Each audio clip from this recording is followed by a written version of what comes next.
Can you explain the concept of slavery in Islam and its abolishment?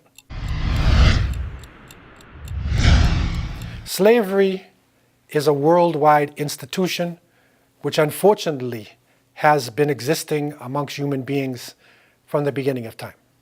We have to recognize there were slaves in China, there were slaves in India, Africa, the Americas, Europe. The word slave comes from Slav, because the Romans had enslaved the Slavic people like Yugoslavia and Czechoslovakia. And so slave is not just something to deal with African.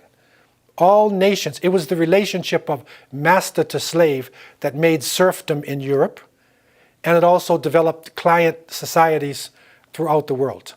The Arabs also were involved in this as any other nations. Africans were involved in this as all the other nations of the world. When Islam came, Prophet Muhammad ﷺ brought the concept of the slavery to Allah subhanahu wa ta'ala and not to human beings.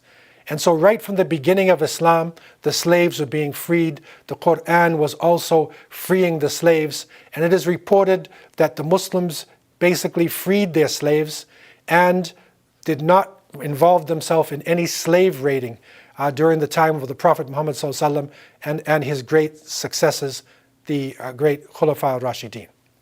We have to recognize, however, that with Islam abolishing the capturing of people, the torturing of people, taking away their freedom, there was an institution which is basically prisoners of war. When the war is over, what do you do with the prisoners? And so that was maintained, that there would be prisoners of war, but it's not slavery. They could be considered bonded servants. It was a contract, and the person was not supposed to be harmed. They ate the same food as the one who controlled them. They wore the same clothing, and they were allowed to manumit themselves to come out of the slavery as soon as possible. So basically Islam was phasing out slavery, and there's no need in the modern world to go back to slavery